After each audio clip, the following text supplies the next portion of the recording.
Bienvenidos a todos, muchas gracias por tenernos paciencia, que empezamos nuestros Ateneos mensuales del CAO, esta vez en abril, y empezamos con algo potente, empezamos con retina, y tenemos por suerte dos especialistas invitados de mucho prestigio. Tenemos al doctor Zambrano y al doctor Ezequiel Rosendi, que prácticamente no necesitan presentación, saben que de lo mejor que tenemos en retina, así que muchísimas gracias por estar acá, y me parece que es un doble mérito porque a ustedes los eligen los chicos, los residentes, y eso quiere decir que están mucho en la docencia y que los ayudan mucho a los chicos, así que desde el lado docente agradecerles mucho. Solamente comentarles, para estimularlos a que todos presenten, nuestra idea este año es tener muchos casos clínicos del interior. Queremos que no tengan miedo de presentar, que no importa lo que presenten, esto no es un congreso, sino que es como la antesala a los congresos. Y que encima, a partir de acá, uno puede después sentirse bien para poder presentar, porque este es Ateneo por residentes para residentes. La idea es, si ustedes quieren que nosotros lo revisemos antes, lo podemos revisar y lo pueden mandar al CAO, y los coordinadores o yo, los que quieran, lo van a revisar. Y otra cosa, incluso se le puede incluso preguntar a los expertos, y todos los meses, los expertos, Cookie, ahora te estoy haciendo algo que no te lo dijimos antes, al doctor Zambrano le pude adelantar, los expertos son los que van a elegir un caso clínico del día que les toca. ¿Para qué es esto? Para que a fin de año todos los casos clínicos que ganaron en cada subespecialidad van a concursar por premio. Se están negociando, hay algunos, esperemos que sean lindos, pero bueno. También tienen que saber que hay sorteo, y también tienen que saber, todos los que están en YouTube, que pueden hacer las preguntas. ¿Cuál es el premio, Mariana? ¿Cuál va a ser el premio? Cookie. No, los premios se están negociando. Hay desde simuladores. Vio, doctor, que este Ateneo es diferente porque es de los chicos, si no, a esta hora. Pero bueno, no, los premios son desde curso de simulador, algunos libros, pero bueno, por eso decimos que estamos negociando, porque queremos premios. Una cosa es lo que nos dijeron y otra cosa es lo que los coordinadores jóvenes quieren. Por eso digo que estamos en negociaciones, Puki. Pero bueno, nada, estimularlos a que negociar premios interesantes, Mariana. Y bueno, eso es lo que queremos. Bueno, desde retina, si quieren, nos van dando, chicos. Sí. Bueno, muy bien. Vamos a tratar de negociar. Así que bueno, los dejo con Pablo, que es uno de los coordinadores, con Pablo Pasterrechea. Así les va a ir presentando cada uno de los casos, y después, por supuesto, los expertos van a opinar. Bueno, los dejo. No más charla. Bueno, ¿cómo están? Buenas tardes. Un gusto, bueno, como siempre, participar en estos Ateneos, y bueno, muchísimas gracias a los expertos también por su participación. Bueno, vamos a arrancar con el primer caso del día. El doctor Natanael Serrano del Hospital Universitario Austral nos va a presentar un caso titulado Del hallazgo al diagnóstico y a la supervivencia. Adelante, Natán, si querés compartir. ¿Qué tal? ¿Cómo están? Dale, ahí comparto. Bueno, es un placer, como siempre, estar acá y tener la oportunidad de mostrarles algún casito. Es lindo ver a Maru, a Pablo acá, compañeros del hospital. Así que acabamos con el caso. Bueno, este es un caso interesante y también por demás atípico. Elegí poner del hallazgo al diagnóstico de la supervivencia por la historia por cómo se desencadenaron cómo es la secuencia de eventos en este caso. ¿Sí? No sé si se está viendo la pantalla, creo que sí. Sí, perfecto. Bueno, en contexto, el paciente es un hombre de 77 años, exfumador, con una gran cantidad de carga tabáquica, no conocido paciente oncológico, y es un paciente que se ve en un consultorio de retina y es referido a consultorio de oncología ocular. En el hospital tenemos sección de oncología ocular, y del consultorio de retina fue referido a la sección de oncología ocular por el hallazgo de una lesión coroidea amelanótica sobrelevada en un ojo. ¿Sí? En el otro ojo no había este tipo de lesión. ¿Sí?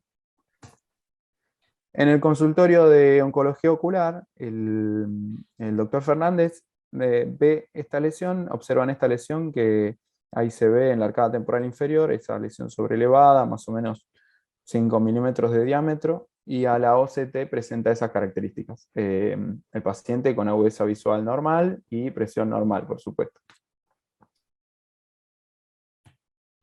En la ecografía se ve también lo sobrelevado y al modo A una reflectividad de moderada a elevada. Cuando aparece el paciente con esta lesión, en el diagnóstico diferencial se plantean estas entidades: una metástasis coroidea, un nevus amelanótico, un melanoma amelanótico. Y la conducta en ese momento es interconsultar con un oncólogo, ¿sí? El oncólogo que pueda hacer el screening sistémico, el oncólogo, el clínico. Y acá viene lo interesante, porque los hallazgos en el estudio sistémico de este paciente son una masa en un lóbulo pulmonar. Un paciente, recordemos, este paciente no era conocido oncológico y se le encuentra una masa. Y a la fusión con las imágenes del PET se encuentran estos sectores de mucha captación correspondientes a tumores y a metástasis, ¿sí? Tumor en el pulmón y metástasis costal y metástasis mediastinal, ¿sí? Ahí se ve la localización de las metástasis. No era paciente conocido oncológico y de la primera lesión y la sospecha se pudo dar con este diagnóstico. Respecto del seguimiento de este paciente, en el inicio presentaba esa lesión que ya les mostré. Al mes se ve que tiene un aumento en dimensiones y es a los 2 meses que se ve un aumento mucho más considerable. También quiero mostrarles que, fíjense, al principio de la OCT se puede ver ese perfil del epitelio pigmentario regular, y al mes de esa primera imagen vemos que empieza a tener fluido subretinal, una irregularidad del perfil del posterior. Y fue en esa etapa en la que se estudió al paciente de manera sistémica y también se inició el tratamiento. Bien. Estas imágenes, fíjense la velocidad de crecimiento y las conductas que se tomaron con un paciente que no era conocido oncológico. Ahora, otra cosa y muy interesante en este caso es la respuesta que tuvo al tratamiento sistémico. No se realizó tratamiento a la lesión coroidea, simplemente se esperó alguna eventual respuesta al tratamiento sistémico, dado que la sospecha de metástasis coroidea es muy alta, entonces uno puede pensar que puede llegar a tener una respuesta al tratamiento sistémico, ¿sí? Que la lesión disminuya con el tratamiento sistémico, y aparte puede servir al oncólogo como información adicional, ¿sí? Fíjense en esta imagen que tenemos a la derecha, cómo la lesión desaparece y queda con esos cambios en el epitelio pigmentario residuales, secuelares, ¿sí? Vemos ahí en la OCT los cambios en el epitelio pigmentario, y en una ecografía sin la masa coroide, por supuesto. Bien. ¿Qué es lo que yo quiero destacar de este caso? Es tener en cuenta la historia clínica del paciente, que pensemos un paciente añoso, con una historia de mucha carga tabáquica, en donde encontramos una masa nueva, ¿sí? Amelanótica, y en donde no encontramos signos de cronicidad, es decir, no le veíamos presencia de drusen, no veíamos alteraciones en el epitelio pigmentario en un primer momento, y si seguimos en el tiempo tiene un crecimiento rápido. Eso es algo que a mí me permite comentarles que puede ser algo para tener en cuenta en el manejo de estos pacientes, pensar en un screening con oncología, y para ponderar el trabajo en conjunto. Si tenemos sección de oncología ocular, consultar y también trabajar en conjunto con los oncólogos, ¿sí? Así que bueno, eso era sencillamente este caso muy interesante y atípico. Les agradezco mucho la atención. Bueno, muchas gracias, Natán. Bueno, los expertos, si tienen algún comentario, alguna duda. Dudas no sé si empezás vos o empiezo yo, Cookie. No, empezá, Alberto, dale. Primero, todo tumor intraocular necesita el examen oncológico. Es decir, si sospechamos una metástasis, para encontrar el origen. Si sospechamos un melanoma, para saber las pautas de seguimiento. No es lo mismo tratar un melanoma con metástasis y tratarlo como habitualmente primario. Lo segundo, por ahí pasaste un poquito por alto la diferencia de la ecografía. Son bastante características. Es decir, lo mostraste, pero por ahí ser bastante. Y otra de las cosas que yo diría que hay que destacar más clínico es que casi todas las metástasis son, como en este caso, del polo posterior, ya de solamente ver una masa en el polo posterior amelanótica, diría que oftalmoscópicamente hay que pensar que estamos ante una metástasis y no un tumor primario. No sé si...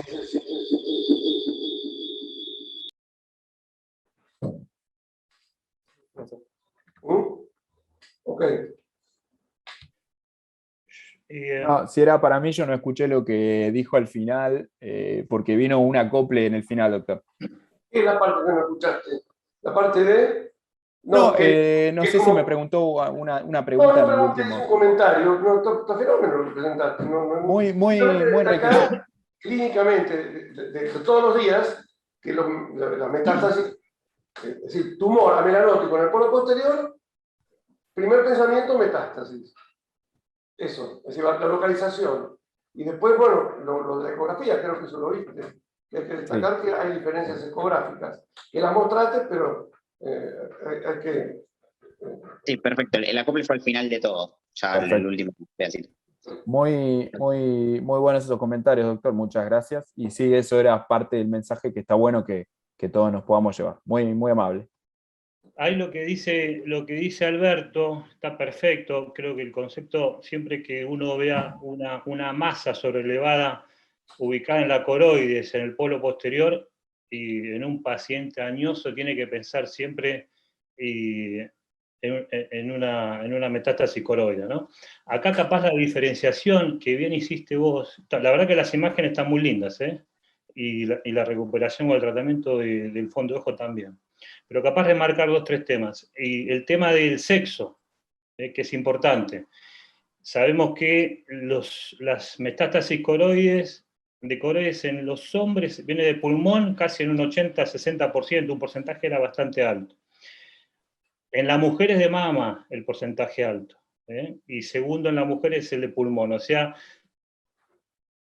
hacer la evaluación con neumonología para descartar cáncer en tumor, y en sexo femenino, estudiar pulmón y mama, eso mínimo, ¿no? En el hombre creo que viene con un porcentaje mucho más chiquito el de próstata, más atrás del de pulmón. Pero lo que marcaste bien, Natael, ¿no? ¿Digo bien el nombre? Natanael. Sí, un poquito difícil, sí. Difícil. Lo que marcaste bien, vos sabés que hay un porcentaje bastante alto de hacer el diagnóstico con la metástasis coroidea en los pacientes hombres y que no tienen tumor primario detectado todavía. Muchas veces en un porcentaje alto y los cánceres de pulmón se diagnostican con la metástasis directamente. Y este fue uno de los casos, así que te felicito por la sospecha. Y después, en segundo plano, descartar los diagnósticos diferenciales. O sea, ¿qué pasa si el neumonólogo dice que viene todo bien? Bueno, tenés que ir a descartar un melanoma melanótico y ya cosas más raras, viste, qué sé yo, un nebusa melanótico, pero capaz las dos lesiones que pensaría inicialmente con esa foto es una metástasis coroidea y en segundo plano un melanoma melanótico. Muy amable. Sí, la verdad que es de recalcar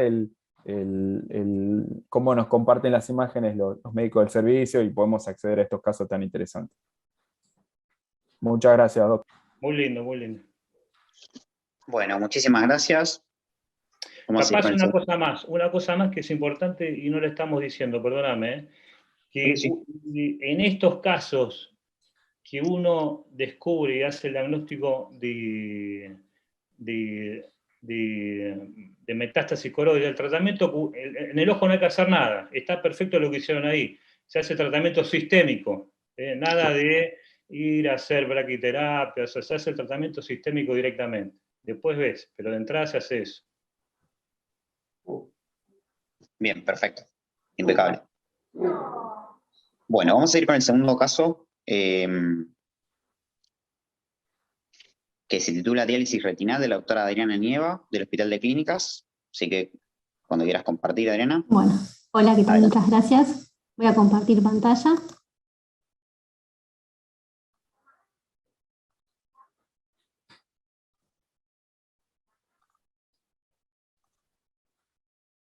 ¿Se ve bien la pantalla?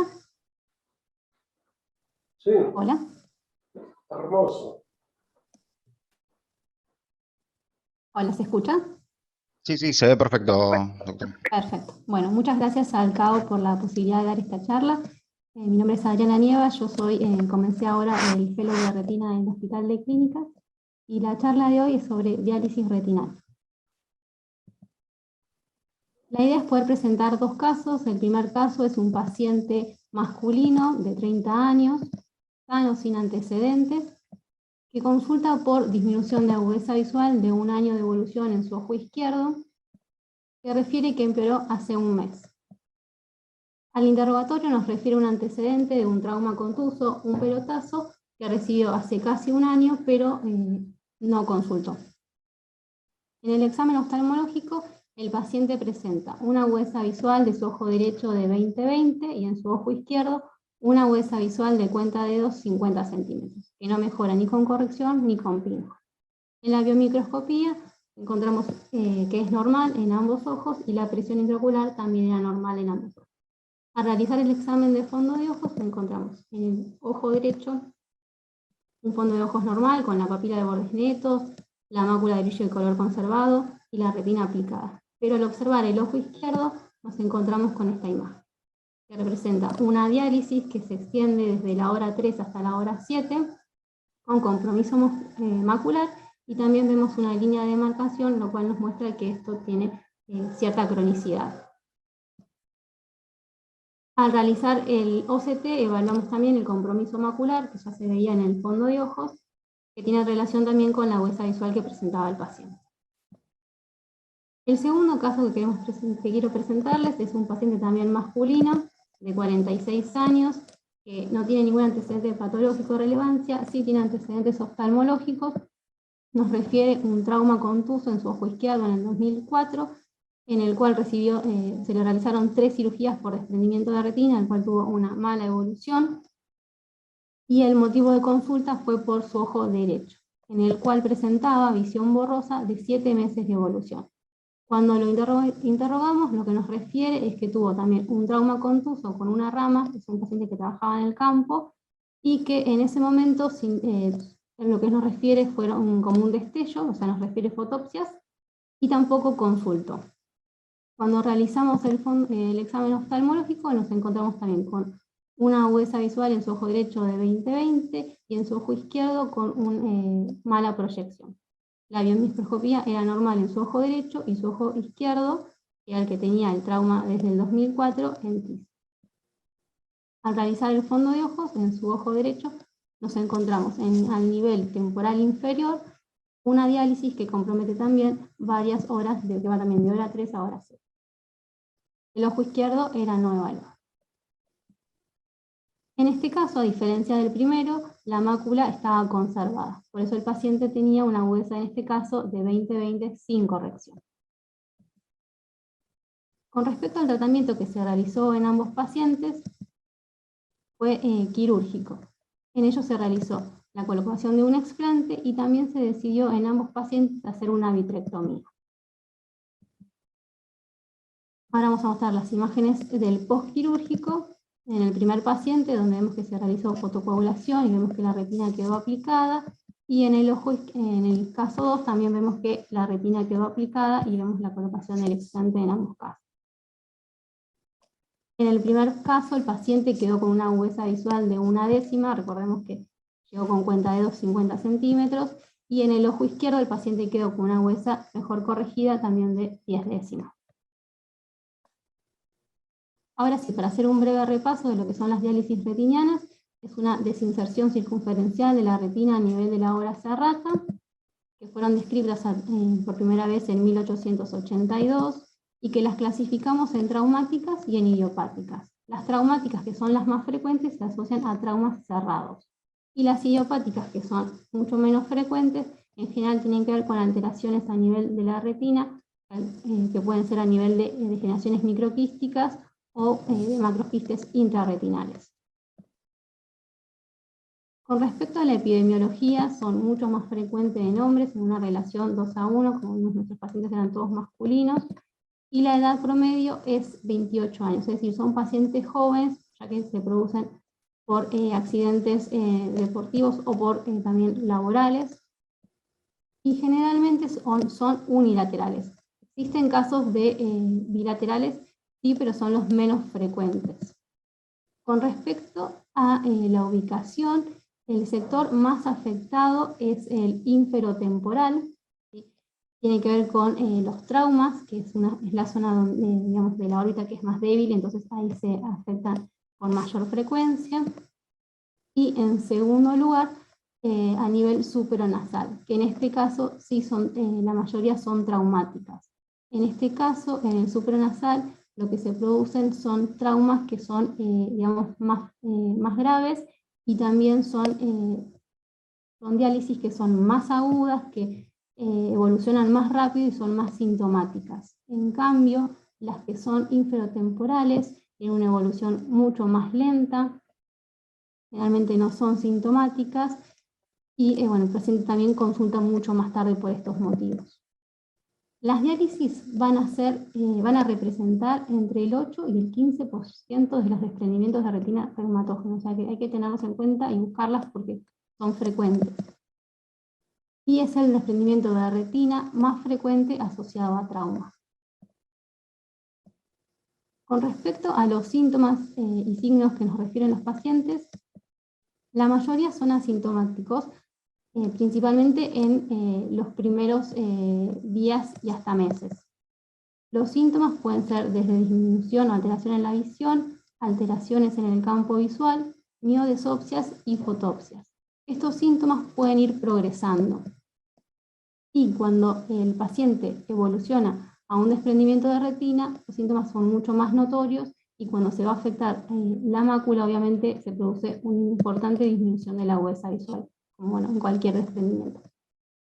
Con respecto a las manifestaciones de los síntomas, hay que tener en cuenta que no todos los pacientes los tienen, pero cuando los tienen, es un bajo porcentaje, el 15% aproximado, que los tiene dentro del primer mes, y después el resto, aproximadamente entre el 41%, lo tiene entre el primer año y el resto después del año, con lo cual a veces, como estos pacientes se detectan mucho después de que se produjo el trauma.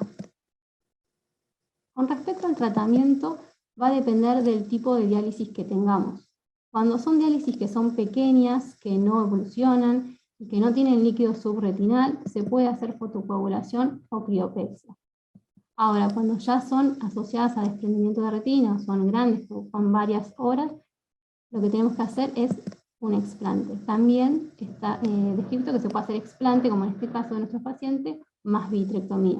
A veces se puede hacer directamente la vitrectomía cuando no funcionó el explante. Pero hay que tener en cuenta que la primera opción es el explante, porque además funciona muy bien, o sea, el 94% aproximadamente de éxito de las cirugías con explante. Bueno, ahora unas breves conclusiones. Es que es muy importante que ante un antecedente de trauma, con o sin síntomas, y a la vez presencia de síntomas, aunque el paciente no nos refiera síntomas, perdón, con presencia de síntomas aún sin traumas, es importante la evaluación completa del paciente y realizar un fondo de ojos con OVI y con identación escleral, porque es importante para que podamos observar bien la periferia y poder detectar este tipo de lesiones. Esta es la bibliografía. Bueno, muchas gracias.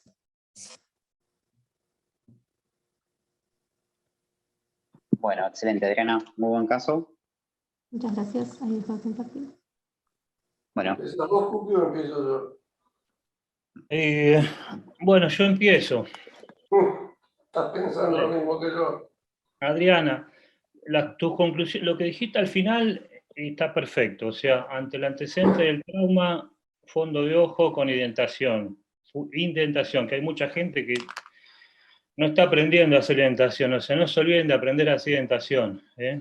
No es la foto campo amplio, hagan indentación. Y después específicamente del tema hay algunas cosas que no me cierran de lo que mostraste, pero sin entrar en ponerme muy fino, te diría que, por ejemplo, un concepto que para mí es muy importante es que estos pacientes, primero la foto, o sea, las diálisis parecen más desgarros que diálisis esa foto, pero bueno, ponele que la imagen esté rara, no importa. Y el tratamiento es directamente con colocación de un explante y crío. Yo no le recomiendo hacer vitrectomía en un paciente con una diálisis retinal y son pacientes jóvenes que muchas veces la vitrectomía termina complicando el caso, pues son vitros muy formes, es muy difícil desprender la hialoides y la verdad que no creo que esté bien eso. O sea, el tratamiento es crío con explante.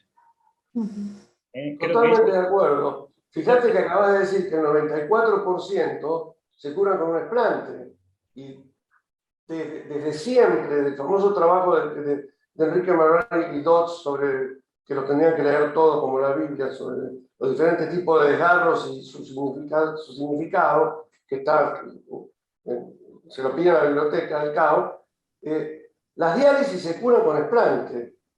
Y por eso me llamó la atención que de entrada le hicieron una vitrectomía. Ahora, el primer caso, no estoy demasiado seguro tampoco, pero claro, uno se guía por una foto, no puede hablar tanto, pero tiene un aspecto más, ese borde más desflecadito, no sé si estás de acuerdo conmigo, sí. Suena más a rotura retinal, inclusive con algún componente de isquemia, o sea, de necrosis retinal contusiva, que no a una diálisis. Pero es muy fácil hablar viendo la foto y todo lo demás. Pero lo que yo sí destacaría para toda la gente es las diálisis se curan con explante en el 94% de los casos. Y aunque no le hagamos nada en la vitrectomía, ese paciente va a tener una catarata después de la vitrectomía. Son individuos jóvenes. Entonces, como concepto general, qué feo no decir que lo que hiciste no nos gusta, pero bueno, la idea es esa. No, está bien, perfecto. No, está bueno aprovechar esto porque esto, la verdad que está buenísimo el tema que trajiste porque aclara, o sea, hoy uno va corriendo a hacer la vitrectomía. Justo estos no hay que hacer eso. O sea, cuando uno tiene el diagnóstico, ojo, de una diálisis retinal traumática, el tratamiento es crío con explante. Y después ves si hace falta hacer algo más. Ahora, nos vamos más al hueso, como fue Alberto recién. La primera foto para mí es una necrosis traumática de la retina, porque tiene los bordes anfructuosos. O sea, el trauma puede producir 3 lesiones. Un desgarro típico, una necrosis traumática es un desgarro anfructuoso, y una diálisis, que aparece más adelante. O sea, si vos tenés un desgarro con los bordes anfructuosos, bueno, ese sí lo tenés que curar con una vitrec, porque con el explante solo es muy difícil. Pero ya estamos muy finos. Yo me quedaré en conceptos, más que nada como nos habló Mariana de entrada para los chicos jóvenes, los que están empezando a hacer los fellows. El concepto es trauma OBI con identación. Y si está muy inflamado el ojo, a los 15 días lo citan de vuelta y le hacen la identación y lo vuelven a citar hasta que le identan bien la periferia. Y después, si el diagnóstico es una diálisis, escribo con explante. No hagan vitre porque la embarramos con eso. O sea, complicamos más el caso. Eso sería un poco el concepto. Perfecto, muchas gracias. No, por favor. Voy a hacer una consulta a los expertos respecto de la diferencia de localización de la diálisis espontánea respecto a la diálisis traumática. ¿Cuál es más frecuente la localización? ¿Cuáles son, tengo entendido que localizaciones que son casi patognomónicas de la diálisis traumática? Si es un arrancamiento de la base del vítreo, evidentemente es traumática, una separación de la base del vítreo. Pero yo creo, no sé tu experiencia, pero creo que la gran mayoría de las diálisis que encontramos son las idiopáticas. Lo que pasa es que los pacientes te dicen, me golpeé el ojo, cuando cerré el ascensor. Siempre el paciente asocia el desprendimiento de retina a trauma, es como gran público, digamos, asocia eso. Justamente es muy difícil eso, porque como dice Alberto, y a veces son traumas de muchos años atrás, y el fondo de ojo no estuvo bien hecho y la diálisis no se diagnosticó, y como el vitreforme, el líquido subretinal aparece muy lentamente. Pero como bien dijo Adriana, la mayoría son temporal inferior porque es el lugar de la órbita que menos protege al ojo. La gran mayoría, si es un trauma, la diálisis va a estar ahí, ¿no? Bien, ahora tengo entendido también que una diálisis nasal es prácticamente exclusivo del origen traumático. No, yo eso no sé. Yo no, exclusivo, en medicina es muy difícil decir exclusivo, ¿viste? No, por eso dije Podés hablar de prácticamente. porcentaje, pero no así de exclusivo. Yo Ok. no me casaría con eso. Sí, estudiate los porcentajes y puedes decir, bueno, el 65% son nasal inferior, o temporal inferior, el 30% nasal, bueno. Pero exclusivo, en medicina, yo un consejo... No, por eso no dije exclusivo, prácticamente. Pues sí, le dejé un espacio a a la duda. Pero bueno, perfecto. Pero creo que la clase sirve mucho, porque yo veo dos falencias grandes hoy con los residentes y fellows que estoy formando, igual que Alberto ve lo mismo. O sea, aprovechar la clase de Adriana para hacer hincapié en dos cosas. O sea, aprender a identar, y en las diálisis no hagan vitrectomía. Porque uno va corriendo, va a hacer la vitrectomía porque la ve que es fácil, y después no es muy difícil esos ojos pelarle bien Tienen ganas de hacer vitrectomía, están como locos. Esos dos conceptos capaz son los más importantes y sirve mucho la clase de Adriana para reforzarlo, ¿viste? Está buenísimo. Bueno, excelente, Adriana. Gracias, muchas gracias. Vamos a ir con el siguiente caso. Bien. Ahora el doctor Cristian Robles de la Fundación Zambrano va a presentar melanoma. ¿Y ahora qué hacemos? Falta otro todavía. ¿Quieres que pida una pizza? Ahí estamos. No esperamos. El resto que apagan. 7:30. Ahí bueno, muchas gracias por la invitación. En este momento vamos a hablar de un caso que me llamó mucho la atención, que se presentó como una exudación peridiscal, y lo interesante es cómo sucedieron las cosas para llegar al diagnóstico final. Vamos a arreglar esto acá. Bien. Se trata de un paciente de 29 años que llegó en julio del 2011 con antecedente de haber sido tratado de una choroidopatía serosa central en el ojo izquierdo hace 2 meses, con una inyección de Avastin en el ojo izquierdo. Tiene un tiempo de enfermedad de 8 meses, con síntomas principales de disminución de agudeza visual y metamorfopsis. Al examen se encontró una agudeza visual mejor corregida en el ojo derecho de una décima y en el ojo izquierdo de 6 décimas. 10 décimas, de décimas, y en el ojo izquierdo de 6 décimas. En la presión bien, y no había hallazgos positivos en la biomicroscopía. En el fondo de ojo se encontró una exudación peridiscal que tenía un compromiso parcial de la zona foveal, una lesión levemente hipopigmentada en la arcada temporal inferior, con bordes poco definidos y plana. Se le solicitó una RFG y donde se constató una exudación moteada que tenía un compromiso parcial de la fovea. En este momento se decidió al paciente seguirlo, no hacer ninguna terapia y ver el comportamiento de la lesión que teníamos en la arcada temporal inferior. El paciente se le había mencionado que teníamos que verlo de muy cerca, pero lo cual él se lo tomó con mucha calma y llegó 10 meses después, en mayo de 2012, con una agudeza visual conservada, pero en el examen del RFG se observa una exudación mucho mayor en el polo posterior que ya compromete en mayor medida la fovea. En este momento se postula como una posibilidad diagnóstica de etiología de la exudación peridiscal, en la lesión hipopigmentada o ligeramente hiperpigmentada de la arcada temporal inferior, y se decide hacer una ecografía. El paciente también se tomó con mucha calma esta sugerencia y llega en septiembre del 2012 con una ecografía, con un informe del doctor Talevi y con una nota en la que le reclama el doctor Zambrano, por si no le llega a mandar algún día un caso fácil. El informe consta de una lesión sólida en el haz papilomacular con reflectividad media-baja de una estructura regular de dimensiones, una altura de 2.5 milímetros y una base de 9 por 9 milímetros, asociada a un desprendimiento de retina exudativo perilesional. La solicitud de una ecografía se ha pensado como posible diagnóstico del hemangioma. El doctor Talevi no le pareció un hemangioma, por lo tanto podría nuevamente cuando llega en septiembre al hacer el fondo de ojo y ver que hay un crecimiento de la lesión hipopigmentada de la arcada temporal inferior, una mayor exudación del polo posterior, la posibilidad de un melanoma, pero teníamos en contra también que la visión del paciente se mantenía estable. Y se le propone dos caminos, hacer una biopsia o una observación estricta.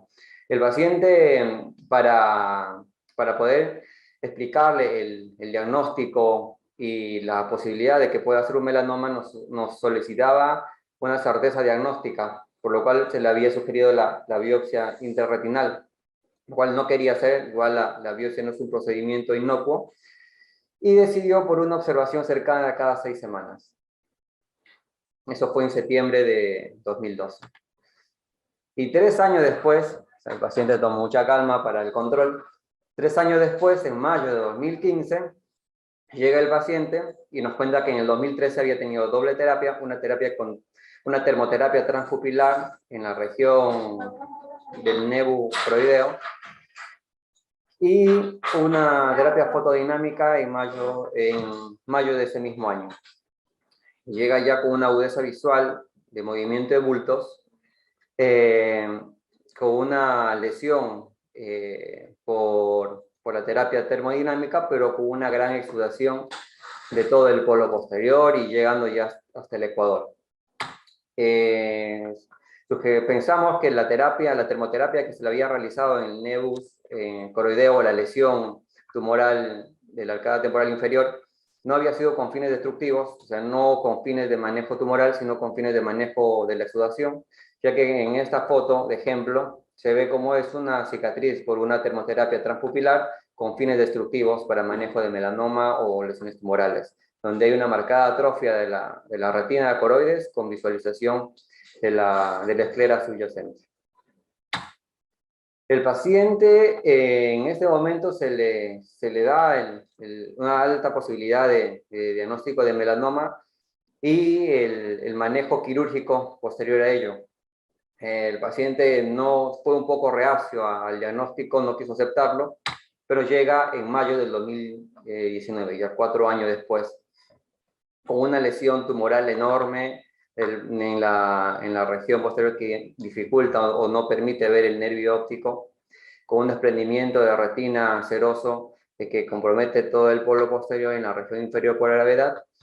En la angiografía se observa la doble circulación simultánea de la circulación retinal con la circulación tumoral, y en este momento la visión del paciente está en percepción luminosa.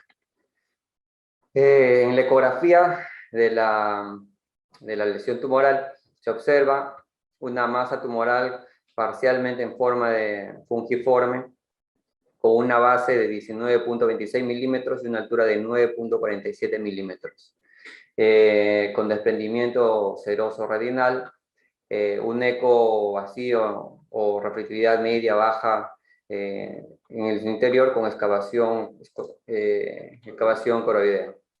En este momento se le sugiere que hay mucha chance de que se pueda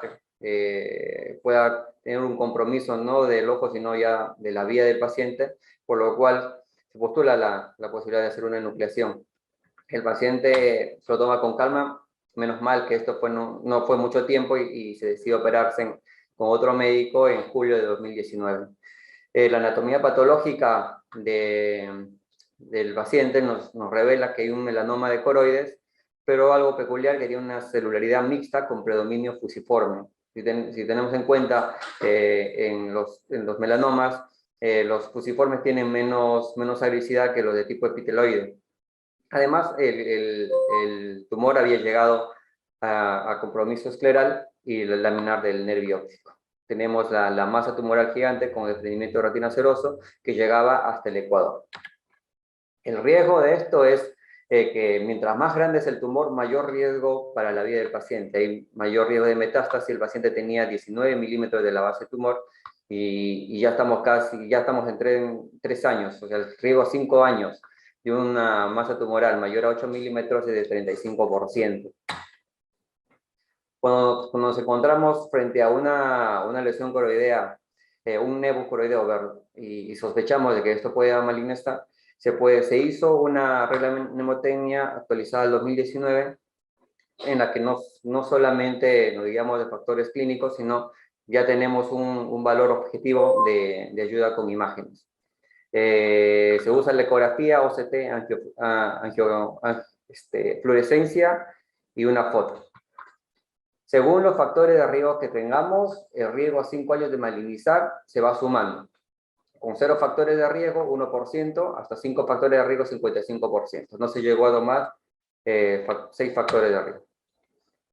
¿Cómo actuar con este paciente? Teniendo en cuenta que mientras más temprano es el tratamiento, mejor es el pronóstico en casos de melanoma, ya que reduce el tamaño tumoral, la desdiferenciación celular y la muerte por metástasis. Teníamos en contra la zona del tumor en un paciente que tiene una buena agudeza visual, que nos exigía una certeza diagnóstica y que no quería hacerse una biopsia para poder tener una certeza diagnóstica o un acercamiento al diagnóstico.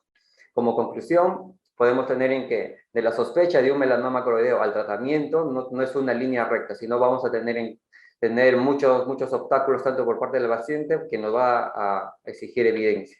Por lo tanto, el tratamiento inmediato puede ser aún más seguro, pero puede ser menos aceptable para los pacientes, particularmente si es probable la pérdida de visión u otra morbilidad. Y es menos probable que se tolere cualquier morbilidad sin pruebas suficientes de que el tumor era maligno. Bueno, eso es todo. Muchas gracias.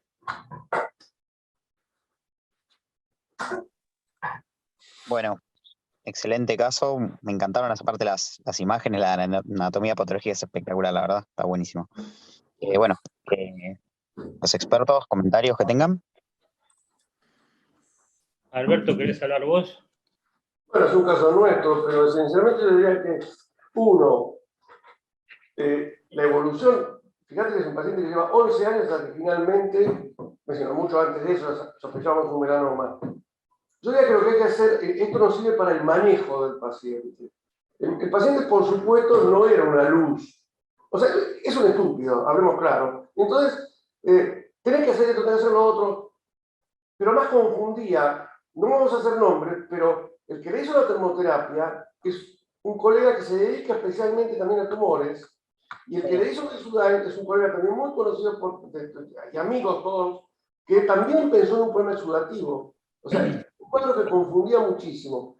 Ya con el diario del lunes, en mi opinión, estamos ante un nebus que se fue malignizando y malignizando y malignizando. Ahora bien, cuando se puso sospechoso, ¿qué hubiera hecho? Lo hubiera destruido, como pasa en la foto esa que mostramos de otro paciente. Pero el paciente tiene 6 décimos. O sea, por supuesto no queda nada de la visión en un paciente así. O una placa, poner una placa ahí es complicadísimo. La altura del tumor era de 2,5 milímetros. Estaba dentro del rango que Carol Shields acepta como posible de tratar solamente con termoterapia.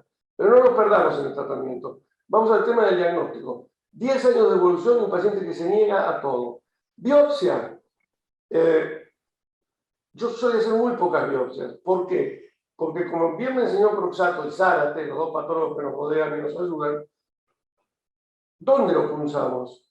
Si es un nebus que se malignizó, corro el enorme riesgo de, a pesar de tomar una buena punción de una buena cantidad de material, que esté punzando el nebus. Y me quedo muy tranquilo, feliz y contento, y en otro sector se ha malignizado. Diría que eso es un poco más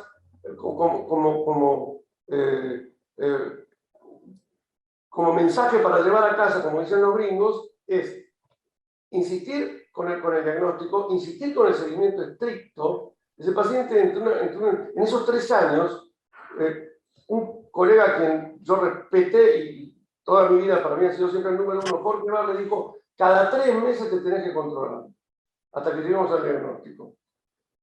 Y te tomó 3 años para volver. O sea, ser firme con el paciente, tratar de imponerse, donde posiblemente nosotros fallamos. Ahí, a ver, obviamente que la primera foto que mostraste es muy difícil hacer el diagnóstico de melanoma, es muy difícil. O sea, si ves una lesión que está exudando cercana a la papila y después un nebus en la arcada, es muy difícil decir, capaz que estará, capaz lo que asustaría, lo que empezaría a sonar las alarmas sería con la ecografía de Talevi, que pone 3 milímetros por 9, o pone algo así que vos ya decís, ojo que con esto es un melanoma. O sea, ahí Talevi dice, es un melanoma. sí. El paciente huye. Un diagnóstico que creo que con la primera foto que mostraste, ¿quién fue que mostró? No me acuerdo, perdóname. ¿Cristian? ¿Quién fue el que mostró el caso? Sí, Y la primera foto, capaz uno pensaría, bueno, puede ser un hemangioma al lado de un nebus, viste, que está dando esa exudación, está dando esa foto medio... Pero ya la ecografía de Talevi ya te orienta y dice, no, muchacho, esto es un melanoma. Y lo que sí le daría un poco más de importancia, que no lo nombraste mucho, es la cercanía a la papila, porque es un factor de riesgo eso. Incluso en la lista que pusiste de factores de riesgo tampoco está, pero es considerado como un factor de riesgo más, que esté a menos de 1 milímetro del nervio óptico. Pero bueno, sí, hay que seguirlo. Uno, si constata crecimiento, tiene que pensar que es un melanoma. Coincido con Alberto, biopsia, yo ahí no hago. La única vez que hice biopsias en estos casos son los melanomas del cuerpo ciliar, que están bien periféricos, y haces una biopsia por la esclera, no por adentro, sino por afuera, sacás un pedacito de tejido y lo mandas a analizar. Y el otro concepto que capaz que habría que reforzar es que estos casos, el tratamiento ideal sería placa más TTT, no TTT solo y terapia. O sea, la terapia en sándwich es la que tiene mucho más sentido en estos casos. Igual era un caso que ya pegado al nervio óptico está más cerca de la nucleación que de otra cosa. Yo siempre con mis pacientes le digo, yo te voy a decir lo que yo haría si ese es mi ojo. Lo que yo hubiera hecho con ese ojo me lo saco, porque voy a tener visión cero, un seguimiento prácticamente imposible. A veces hay que dar un poco la opinión, no el deseo del paciente. En esas condiciones, con ese crecimiento, en ese estado de nervio óptico, sí, le estamos resolviendo un problema estético si tiene muchísima suerte, y lo estamos matando si no hacemos las cosas bien. Tuvo suerte que no tuvo metástasis el paciente ese todavía. No sé nada. Pues, ni siquiera lo nucleamos nosotros, lo nucleó otro colega que era muy bien. Pero muy interesante. Obviamente con la primera foto es muy difícil decir esto es un melanoma, es muy difícil. Ahí ante esa duda hay que seguirlo de cerca, como dijo Alberto, y después darle importancia a los factores de riesgo, agregaría cercanía al nervio óptico, y después el tratamiento TTT solo para esto no va, ¿viste? Y se probó en un momento, pero ya está demostrado que hace mucha recidiva, no alcanza. No, espera, el último trabajo de Carol Shields, que debe tener 2 o 3 años, ella compara el tratamiento no hablamos de la distancia, de la altura, y se hablaba de 4 milímetros, lo bajamos a 3 milímetros, y los resultados son muy parecidos, los resultados en cuanto a todo, al control del tumor, en lesiones sospechosas o melanomas muy claros de 3 milímetros, y de ahí para arriba sí o sí hay que ponerle placa. Ahora, ¿por qué el TTT? Por el costo, no nos olvidemos que estamos en Argentina, en este caso en particular por la dificultad de conseguir una placa con escotadura para poner, en fin. Pero igual, era un ojo que había que tratarlo con 6 meses de supervisión. Había que destruirlo. No se hizo. A ver, el concepto que te quiero decir, el TTT, uno tiene que saber que tiene un porcentaje muy alto de recidiva que no lo logre curar. O sea, lo tenés que decir muy de cerca al paciente porque empieza a crecer el tumor del margen, ¿viste? Entonces es algo pero es un porcentaje alto de pacientes con recidivas con el cateté solo. Y por eso a mí no me gusta, prefiero mucho más hacerle placa más TTT, si son tumores posteriores, ¿no? Y ese es un poco el concepto que quiero dar. Pero bueno, caso muy difícil, si el paciente no ayuda, más difícil todavía. No entiendo cómo está vivo. No sé si está vivo. Ah. No sé. Tiene suerte que le tocó los genes que no dan metástasis. Seguramente. Bueno, si les parece, vamos al cuarto caso. Sí. ¿Está Federico Gersón conectado por ahí? Gerson, disculpa. Sí, ahí está Fede, se ve perfecto. Dale, buenísimo. El caso que nos va a presentar es síndrome de Usher, a propósito de un caso del hospital italiano. Así que cuando quieras puedes compartir, Federico. Gracias. Bien, ahora intento... Federico comparte, Doc Zambrano, en YouTube pusieron si podría repetir el trabajo de los doctores Malbrán y Dodds.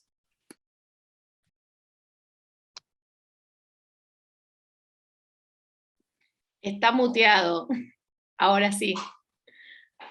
A ver, porque Cristian... Voy a hacer un esfuerzo mental. Es diferentes tipos de roturas retinales y su significado. Es una publicación probablemente en el Grefe, pero si se lo pedís al bibliotecario te lo encuentras. Son páginas y páginas y páginas y más.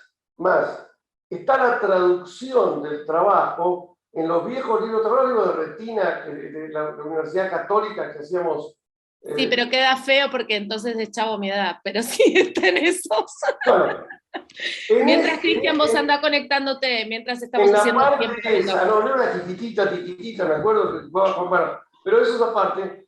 Está la traducción de ese paper hecha por una hija mía, que no es oculista ni nada, pero sabe mucho más inglés que yo, Marina. Entonces, directamente le piden el trabajo en castellano. Para ver ese trabajo, Princeps, de todo lo que sea roturas retinales. Y decía, fue con el que ellos presentaron su ponencia para ser miembros del Club ONEM. Así que hasta eso me lo contó Ricardo II. Son muchas páginas y muy prolijo. Repasás eso y sabés todo lo que hay que saber y no se animaba a preguntar. Perfecto, y me parece que estamos teniendo un poco de problemas con el doctor Cristian Robles porque no lo veo y no veo que esté conectando la clase. No sé si estaban el resto. Si quieren podemos seguir. ¿Estás ahí, Cristian? Ah, Cristian, no, perdóname, Federico Gerson. Acá estoy, no sé si lo ven, no estoy pudiendo conectarlo. No, hagamos una cosa, si querés te dejo... Seguir.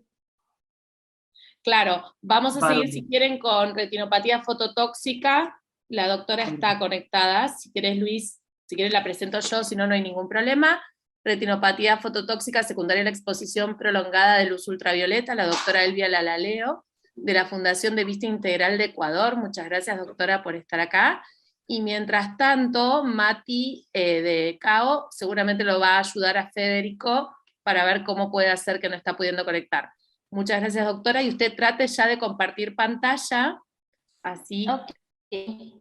Muy bien. Ahí estoy. Perfecto. ¿Están viendo? Te vemos perfecto y te escuchamos perfecto. Perfecto. Hola, buenas noches, ¿cómo están? Mucho gusto, soy la doctora Elvia Lalaleo de la Fundación Vista Integral de Quito, Ecuador. El día de hoy pues les vengo a hablar acerca de un tema interesante que nos llevó a la consulta. Es acerca de retinopatía fototóxica secundaria a exposición prolongada de luz ultravioleta. En décadas anteriores este tema era muy poco conocido, puesto que se presentaba en pacientes que referían haber visto un eclipse solar. Hoy en día hay más casos, más estudios, sobre todo entre el 2010 al 2018, sobre todo por exposición a punteros de láser. Mi caso clínico es acerca de un paciente masculino de 60 años de edad con antecedentes patológicos diabético e hipertenso, y en antecedentes patológicos oculares él fue diagnosticado de una degeneración macular asociada con edad hace 40 años. Y el motivo de consulta, pues obviamente era su control cada año de la degeneración. Sobre todo iba por el ojito derecho que le habían referido que fue diagnosticado.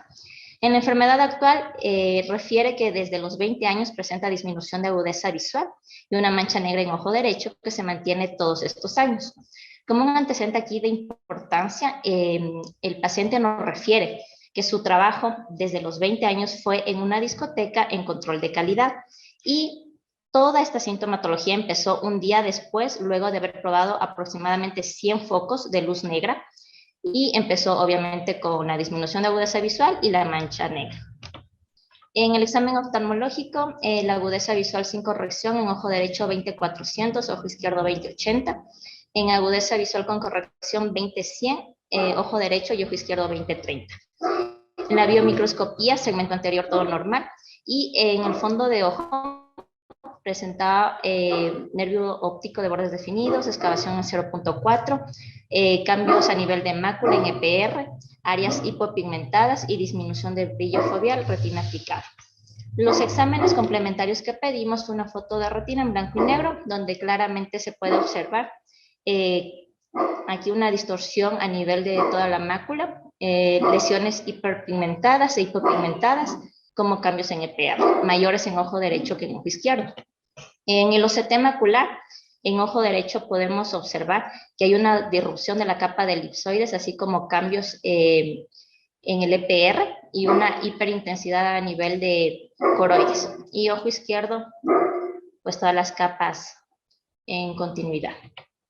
Aquí la primera discusión que tuvimos fue acerca de la historia clínica del paciente, puesto que él acudía cada año a su control de una DMAE, pero muy bien, esta fue diagnosticada hace 40 años. Entonces ahí como que no daba como para pensar en una DMAE, sobre todo por el antecedente. El mismo paciente nos está refiriendo qué fue lo que pasó. Él tuvo un antecedente de exposición prolongada a luz y después empezó su sintomatología. Entonces, aquí vamos a hablar acerca de la retinopatía fototóxica, que no es más un grupo de alteraciones a nivel de mácula, que debe estar causado por exposición a una radiación lumínica, como pueden ser los eclipses solares, por arco de soldadura, cirugías oculares y los punteros de láser. En la clínica se pueden presentar disminución de agudeza visual de leve a severa, aparición de escotomas, sobre todo centrales o paracentrales, metamorfopsias y discromatopsias. La fisiopatología básicamente se da por una exposición a luz y aquí hay de dos maneras. La primera es de una forma intensa, de forma brusca, que va a producir un daño térmico, y la otra es no tan intensa, pero de forma prolongada, que va a producir un daño fotoquímico. Este es el más grave, puesto que va a producir radicales libres y oxígeno reactivo, lo que va a conducir a una formación de lípidos, peroxidación y daño tisular, sobre todo a nivel de las células del EPR y en los fotorreceptores. La clasificación de la retinopatía fototóxica, tenemos en primer lugar a la solar, que se caracteriza por tener una única lesión, así como una mancha de pigmento localizada, incluso puede haber un agujero macular. Y la retinopatía por arco de soldadura, que esta se va a caracterizar porque está asociada ya al segmento anterior con una fotokeratitis, más otros síntomas como visión borrosa, escotoma central y eritropsia. Y en la retinopatía postquirúrgica, los sitios de daño son a menudo inferiores a la fovea, sobre todo por la posición al momento de operar, y también puede estar acompañado con edema macular. Aquí hay estudios que nos refieren que a partir de los 30 minutos ya se pueden presentar estos daños a nivel macular, sobre todo por la intensidad y el tiempo de duración de la cirugía. Y la retinopatía por punteros de láser, que son muy comunes hoy en día y es en donde más estudios tenemos. Las lesiones se van a caracterizar porque van a ser múltiples y acompañadas de manchas de pigmento. Igual agujeros maculares y los edemas. Aquí la FDA clasifica a todos los punteros de láser en 4 categorías y sobre todo nos da una recomendación a partir de los láseres de categoría 3B, que son mayores a 5 milivoltios, que todos deberían ya tener un un extra como de seguro antes de utilizarlos. Como todos sabemos, el espectro visible del ojo humano es de 400 a 700 nanómetros. Cuando pasan de estos rangos ya se presentan diferentes tipos de alteraciones a nivel tisular, sobre todo los de rayo ultravioleta, como fue en el caso de nuestro paciente, porque los rayos de ultravioleta son más cortos pero de mayor intensidad. El diagnóstico diferencial lo hice con la degeneración macular asociada con edad, que fue diagnosticado, puesto que sobre todo nos basamos en edad del paciente también, menores a 25 años, en además mayor a 50, su clínica en la retinopatía va a ser aguda, mientras que en además es progresiva y crónica. Como antecedente, el contacto con exposición de luz intensa, en además ninguno, y en el OCT sobre todo va a estar afectado lo que son las capas externas de la retina, como en este caso es la pérdida del EPR o de la capa de lisoides, mientras que en además un adelgazamiento y un edema macular. En las actualizaciones y en el manejo, en las formas agudas nos recomiendan siempre pues una angiografía con fluoresceína, sobre todo para ver si hay signos de fuga y si se presentan en fases tardías. Se planteó también la hipótesis de manejar a todos estos pacientes con antioxidantes, sobre todo utilizando vitamina C o ácido o el ascorbato, pero todavía esto falta todavía algunos estudios más. Y el edema macular se refiere que en muchos pacientes se va a recuperar completamente sin intervención. Hubo un caso en donde a un paciente le dieron corticoides intravenosos y pues el resultado fue peor, hubo un desprendimiento seroso, entonces no estaba recomendado. Y en pacientes con evolución crónica, como es en el caso de nuestro paciente, la angiografía nos va a ayudar mucho para buscar alguna otra anomalía crónica durante el tiempo, como puede ser una neovascularización coroidea, hemorragia subhialoidea, un agujero macular, membrana epirretiniana o desprendimientos serosos. Aquí en el agujero macular, cuando hay agujeros maculares en las retinopatías, tienen muy buen pronóstico visual. Todas las intervenciones, el agujero cierra completamente. Y siempre tenemos que pensar que la fototoxicidad también va a ir junto con herencia. Y es un factor muy importante aquí, ir viendo nuestro paciente y otras enfermedades degenerativas se asocian con esto. Entonces, básicamente el manejo con el paciente es un cuadro de observación, ir viendo cómo va evolucionando, si se presenta alguna complicación, pues irla resolviendo, siempre con un plan educacional y signos de alarma. Así nosotros vamos a evitar un problema creciente de salud pública y de seguridad, sobre todo hoy en día con tantos punteros de láser que lo venden, suelen venderlo sin ningún tipo de restricción. Muchas gracias. Bueno, excelente caso, la verdad que muy interesante. ¿Algún comentario, doctor Rosendi, doctor Zambrano? Yo, la verdad, nunca vi un caso tan grave de fototoxicidad. Los que yo vi fueron mucho, obviamente todos casos agudos, pero mucho más chiquititas las lesiones. No con esa lesión grosera que tiene la mácula del ojo derecho del paciente que mostró Elvi. La verdad que me llamó la atención eso. ¿No te parece que puede ser una lesión aguda de fototoxicidad sobre una degeneración macular? Lo que estábamos viendo. No, degeneración macular no es. Ok. No porque tenía 20 años, así que degeneración macular no puede ser nunca. Si querés me perdí la edad. Perdón. No, pero no tenía 20 años, llevaba 20 años trabajando, ¿eh? ¿Qué edad tenía Elvi? Era joven. 40 años que le habían dicho. No, ahora tiene 60 años, pero hace 40 años tuvo su diagnóstico de degeneración, entonces no coincide, o sea, los 20 años con una degeneración y tiene el antecedente. Yo entendí que hace 20 años que venía con la luz esta negra laburando. No, es raro el diagnóstico a la edad tan temprana también, o sea, inició Claro. los síntomas de esa edad. Pero, señores, El antecedente que diferencial, perdón, me callo. perdón. No, dale. Sigo. Lo más importante de la clase creo que es el antecedente que muestra él y que dice, al otro día empecé a ver mal, o sea, bueno, fue eso. Ahora, qué cacho de lesión se le hizo, pobre tipo, no sé cómo... ¿Qué las probaba? ¿Las miraba así? ¿Alguna vez viste que haya organizado 200 luces de esas? Es insólito. Primero, como diagnóstico diferencial, lo único que podríamos haber pensado al mirar la imagen es una maculopatía, una distrofia macular en patrón, un pattern dystrophy. Pero pasaron 40 años, está igual, o sea, chao, definitivamente no es una distrofia macular en patrón. Y como comentario, y anécdota semi-divertida, en un momento dado yo presenté, mandé a publicación un trabajo, local nuestro acá, sobre lo que yo llamé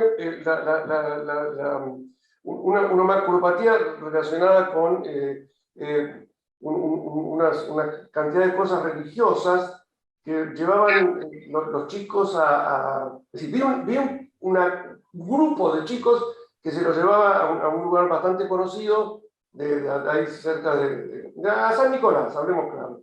Entonces lo hacían mirar el sol y el sol daba vueltas.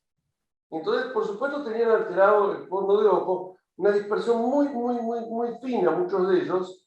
Y entonces, bueno, con algún grado de déficit visual, alguno medianamente importante, ninguno había perdido más de 2 o 3 líneas. Entonces después se me llamó para pedir que no lo publicara y negociamos con el obispo de la zona que prohibiera mirar el sol. Pero el hecho era que giraba, lógicamente, cuando se empezaban a encandilar o no, que seguían mirando el sol porque esperando ver girar el sol. O sea, y la lesión era así muy difusa, no tan grosera, pero muy finita. Una media docena de jóvenes, de chicos. ¿Sí? O sea que es más que la quemadura esa que estamos acostumbrados a ver habitualmente. Pero nada, hay que evitarlo, no tiene ningún tratamiento conocido. Hay una pregunta de YouTube para Elvi, si la luz LED es tóxica. Bueno, siempre hay que ver en qué rango está y de acuerdo a eso se va determinando. Por lo general tiene más de 5 milivoltios, ya, esa ya es fototóxica. Siempre hay que basarnos en las guías que se supone que la FDA deberían tener todos los punteros de láser y salir con el voltaje, ¿no? Y de acuerdo a eso ya se va bien. Bueno, buenísimo. Muchas gracias. Bueno, saludos a Ecuador, gracias por participar, ha sido un gusto. Gracias. Matías, ¿sabés si ya está el caso de Federico?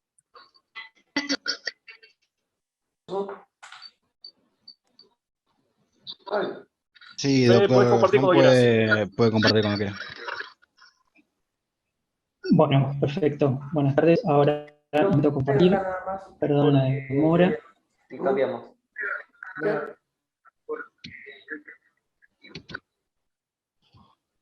Todavía no lo vemos. Bueno.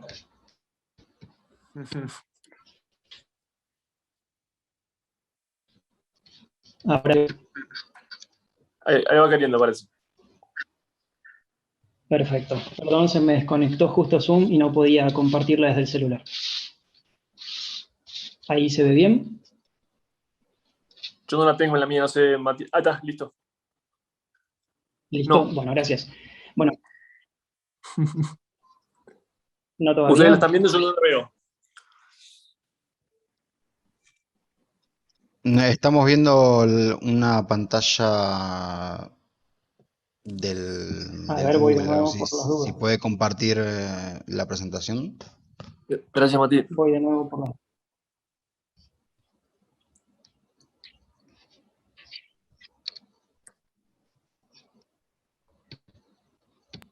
Cuando quiera, doctor, comparte de vuelta, por favor. Ahí cancelé y estoy yendo de nuevo a ver si puedo. Bueno, yo, mientras tanto, voy a ir leyendo los ganadores del sorteo. Avíseme si ya se comparte la pantalla, porque estar en otra pantalla. Bueno, tenemos los ganadores. Un módulo de elección del curso Oftalmología de la Carta, se lo ganó Gabriela Magnífico. Y después tenemos libros en PDF, de ecografía y biometría ocular, de Talevi y Talano, Marinela Penida, normas de diagnóstico y terapéutico de enfermedades oculares, el doctor Mariano Siverino, Nociones de Ciencias Básicas y en Oftalmología de los doctores Froxato, Zárate, Borrón y Casiraghi, lo ganó Gonzalo Zárate. Consentimientos informados de Borrone, lo ganó Lorena Ojeda. Y Queratocono, Pautas Personales de Tratamiento, la segunda edición por el doctor Albertazzi, lo ganó María Estela Rosales Nina. Se van a colocar por mail a través del CAO para entregar los premios. Así que bueno, a ver. Ahí estamos, ¿eh? Ahí estamos, Fede, así que si querés. ¿Se ve? Listo, bueno, gracias. Perdón todos los desperfectos. Bueno, gracias por la invitación, buenas tardes. Yo voy a presentar un caso de un síndrome de Usher de un paciente. Quizás recuerdan, el síndrome de Usher en realidad implica una alteración a nivel visual y a nivel auditivo. A nivel visual lo que genera es una retinosis pigmentaria. La retinosis pigmentaria forma parte de lo que son las distrofias hereditarias de la retina. Esto se caracteriza Doctor, por una... estamos viendo la diapositiva, pero no vemos qué pasa. ¿Puede ser que la tenga que pasar en pantalla completa? Estoy en pantalla completa y a mí me pasó. ¿No pasan? No, no están pasando, están en la Hay algo misma. con Zoom que no me está funcionando y no sé por qué. Ok, lo vio un segundito, le voy a sacar la pantalla, ponga compartir de bueno. vuelta. Cuando aparece Bueno. compartir pantalla, seleccione la que dice pantalla 1 o screen, la primera opción de todas.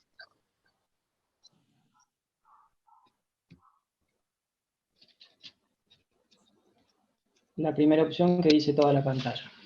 Exacto.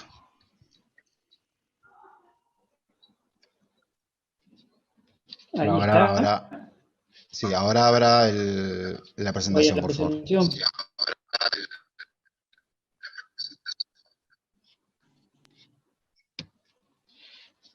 Ahí pasa. Ahora sí. Perfecto, ahora fuerte y claro. Bien, entonces, las distrofias lo que generan es una pérdida progresiva a nivel de los fotorreceptores y el epitelio pigmentario. Generalmente los pacientes se quejan al inicio de nictalopía, es decir, de esta dificultad para la visión en la oscuridad. La nictalopía suele ir evolucionando y a lo largo de los años va a terminar indefectiblemente en ceguera. Estas distrofias pueden afectar tanto a niños como a adultos, se asociaron más de 600 genes con ellas, y hay una gran influencia en lo que tienen que ver las etnias y el medio ambiente. Dentro de lo que es la retinosis pigmentaria, es la distrofia hereditaria de la retina más frecuente, es de causa heterogénea, como dije recién, se caracteriza por una lenta adaptación a la oscuridad. Esto se da en los inicios por la afectación de los bastones, y más adelante pueden presentar también fotofobia porque también terminan afectándose después los conos. A la larga generan ceguera y la prevalencia es de aproximadamente un 5% de la población mundial, por eso es que se la considera dentro de lo que son enfermedades raras. En el caso de nuestro paciente se trataba de un varón de 33 años de edad que tenía como antecedentes oftalmológicos una miopía de -6 en ambos ojos, que había sido operado con LASIK. Él había presentado a los 17 años esta nictalopía y refería que desde los 5 años ya presentaba hipoacusia. Como otros antecedentes generales del paciente, había sufrido hipoxia durante el parto, presentaba dislipemia, sinusitis crónica y no habían otros antecedentes familiares de importancia. En el examen oftalmológico la agudeza visual estaba bien, la realidad es que con su corrección veía 20/20 del ojo derecho, 20/20 del ojo izquierdo. En la biomicroscopía presentaba una catarata polar posterior que se mantenía estable en los siguientes controles y la presión estaba normal. A la hora del fondo de ojos lo que se evidenciaba era un adelgazamiento vascular, unas espículas óseas aisladas en lo que es la periferia y quizás podría llegar a ser un poquito de palidez cerúlea. En la OCT lo que se puede ver es una isla de fotorreceptores que está conservada en la foveola y atrofia en lo que son las capas externas por fuera de esa área. Hay zonas de atrofia, hay una MER. Los campos visuales presentan la característica contracción periférica, el electroretinograma es plano, y el electrooculograma está abolido bilateralmente. La retinosis pigmentaria se puede presentar aisladamente o se puede presentar con afectación multisistémica, o sea, formando parte de síndromes. En este caso, nuestro paciente era un síndrome de Asher que forma parte de lo que son las idiopatías, que son herencias autosómica recesiva, pero también hay otras retinosis formando otros síndromes, por ejemplo, Bardet-Biedl o Refsum, en donde, bueno, más allá de la afectación, más allá de la retinosis, los pacientes pueden presentar ataxia, polidactilia, obesidad, retraso mental, etc. En el caso de nuestro paciente, se hizo el estudio molecular con un panel de 942 genes. Y a través de esto se detectó que había una anomalía, había una mutación en el gen USH2, que era una mutación en homocigosis, y que fue clasificada como patogénica. Esta estaba a nivel del exón 13 de este gen USH2, que había sufrido una delesión. Entonces, esta afectación, esta alteración, lo que produce es puede ser parte, digamos, de la retinosis pigmentaria o del síndrome de Asher. Y como dije, era de autosómica recesiva. Al hacer el estudio molecular, entonces, lo que se evidencia es que al existir esta mutación, la usherina, que es una proteína que existe en las membranas basales, que tiene una función conectora, no se había llegado a formar. Y esta proteína usherina se la encuentra en diferentes tejidos, entre ellos en la retina y en el oído interno, y esto nos explica entonces que esta mutación sea la causante del 80% de los síndromes de Asher de tipo 2, y entre un 10 también y 15% de las retinosis pigmentarias recesivas. Cuando hablamos del síndrome de Asher, lo podemos clasificar en 3 tipos, según el momento de aparición de la hipoacusia y según si presentan también alteración del equilibrio, si hay afectación del vestíbulo o no. El tipo 1, el paciente va a presentar sordera desde el nacimiento, la agudeza visual va a estar baja desde antes ya de los 10 años de edad, y como está afectado el vestíbulo, van a presentar también alteración del equilibrio. La tipo 2, que es la más frecuente y que es la que presentaba nuestro paciente, van a tener una hipoacusia que puede ser de moderada a severa al nacer, el equilibrio no va a estar afectado, la nictalopía suele comenzar en la adolescencia y la progresión suele ser lenta. Y la tipo 3 van a presentar audición y equilibrio, que son normales al nacer, la pérdida de la agudeza visual y la audición suele ser gradual. En estos casos pueden ayudar, pueden ser útiles los implantes cocleares. Generalmente la ceguera nocturna va a aparecer cercana a la pubertad y la ceguera legal más por la mediana edad. Respecto a la terapia génica en la retinosis pigmentaria, es importante aclarar que se encuentra todavía en fase preclínica y que es indispensable para poder pensar en terapia génica que el epitelio pigmentario se encuentre presente y se encuentre funcionante. Si esto ocurre, hay diferentes opciones, factores neurogénicos del EPR, vectores asociados a adenovirus, edición de genes, reprogramación de las células talámicas, lentes especiales, etc. Lo que el paciente va a preguntar en realidad cuando se llega al diagnóstico es, bueno, ¿qué opciones tengo? La realidad es que esta es una enfermedad que al día de hoy no tiene tratamiento en cuanto a curación, no tiene curación. Lo que se busca con el tratamiento es mejorarle la calidad de vida desde la parte auditiva y, bueno, desde la parte nuestra, la parte visual. Ahí entonces se puede hacer trasplante de fotorreceptores, se puede hacer terapia génica, citoquinas, células madres pluripotenciales, todo el asesoramiento nutricional, lo que es importante, una cantidad adecuada de vitamina A, de vitamina D, de omega 3. También están reportadas la cámara hiperbárica de oxígeno, fotoestimulación, implantes, la rehabilitación, el uso de filtros.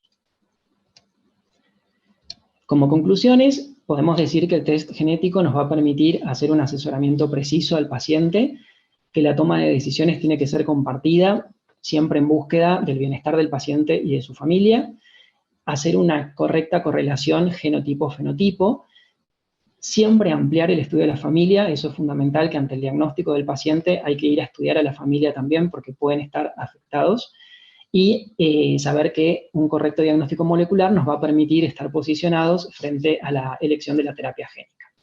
Eso es todo. Muchas gracias.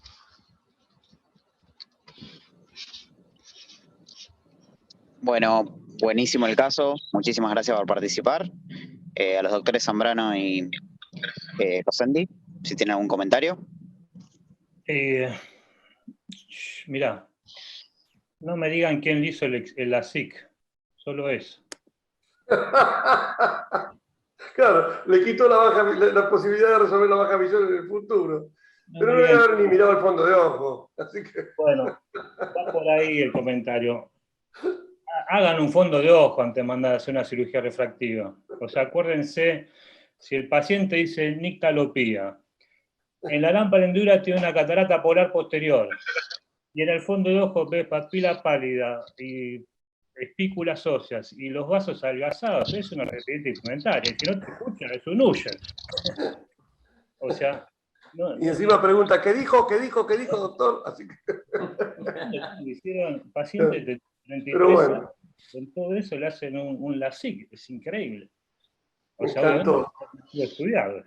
Pero bueno, a la conclusión, no te rías, Alberto, pero bueno, lo tengo que decir. No, porque es fantástico, porque lo que estamos haciendo, es decir, criterio, me encanta, curiosamente siempre coincidimos, así que somos aburridos en una mesa redonda.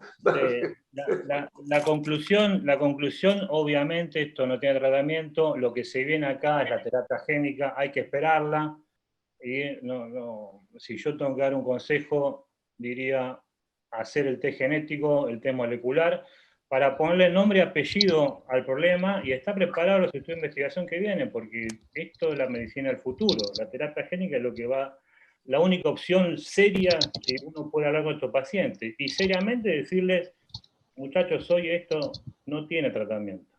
O sea, no vayan a Cuba a hacerse tratamiento real, porque no se arregla esto. O sea, esperemos los estudios de investigación, estemos atentos, hagamos un buen test genético y molecular como recomendaste. Así, ahí mismo uno puede hablar con la familia, estudiar a la familia, hacer consejos genéticos si se va a casar o va a tener un hijo. Bueno, toda esa parte es re importante. Y es capaz la que uno que tendrá que darle bolilla. Pero bueno, hagan un fondo de ojo antes de mandar a operar un exime. Y si puedo agregar algo con respecto porque son las preguntas. Me hago esto, me hago lo otro. Esto que es llegó ahora del Retina, Ophthalmology Retina, respecto al boretigen. Supongo que más de uno lo ha leído. Y les deseo breve, es un seguimiento breve, como corresponde, de todo el grupo de gente que está haciendo la inyección parafoveal de boretigen, y breve, no hubo ningún cambio estadísticamente significativo en la agudeza visual o en la función visual en los adultos.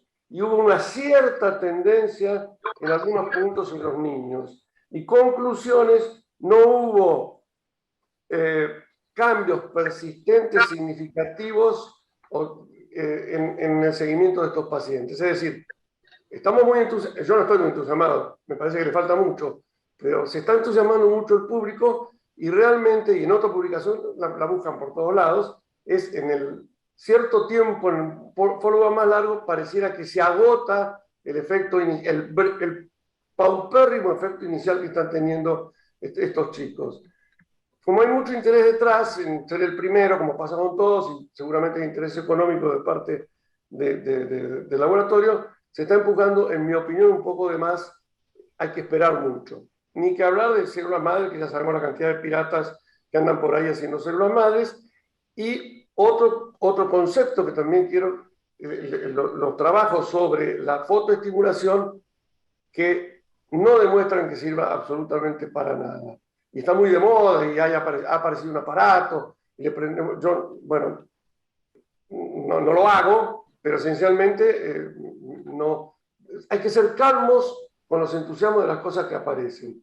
El Cookie y yo hemos visto aparecer y desaparecer tantas cosas que curaban todo. Nos acordamos el otro día de que nada que ver, me alejo del tema y ya los dejo tranquilos. ¿Te acuerdas del Yetrea, que inyectábamos y curábamos todas las membranas epimaculares? Sí. Nadie más habló de eso. Bueno, calma. Creo que la terapia génica es un buen camino en todo sentido, pero hoy todavía esperaría realmente los resultados de lo poquitito que tenemos. Y en otro tema que también, insisto, la fotoestimulación, todavía no hay ninguna ninguna conclusión positiva para ese tratamiento. Nada. Por ahora el consejo y ayudarlos. Sí, coincido, Alberto.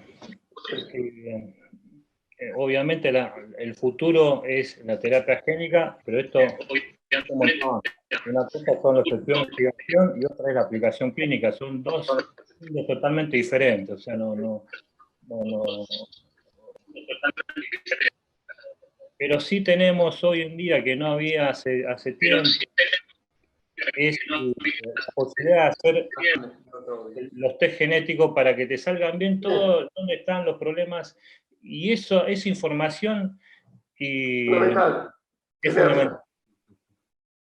bueno, después mucho más, no sé qué decir. Bueno, muchísimas gracias. Ahora lo que les voy a pedir a los expertos es que seleccionen un caso de los presentados para que quede como finalista para fin de... Le dije a Mariana que a mí me tocan las generales de la ley, porque uno es de nuestro grupo, así que, Cookie, no te sientas mal si elegís otro, pero yo me voy a acordar si elegís. No, estoy bromeando. Nada. No, es verdad que lo dijo el doctor, muy honesto. Dijo que él se corría y que Cookie tenía... Pero de menos, porque pero si elijo otro, acá me matan. No, y los peruanos son bravos, ojo, Le tiró toda la responsabilidad. Por línea privada, ¿viste cómo dicen todos? Le contesto por línea privada. No, te tengo que decir ahora el caso.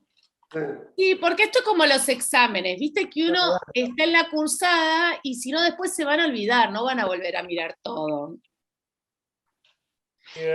Así que nada, sería bueno que pueden sí por privado fijarse si entre ustedes dos quieren arreglar alguito.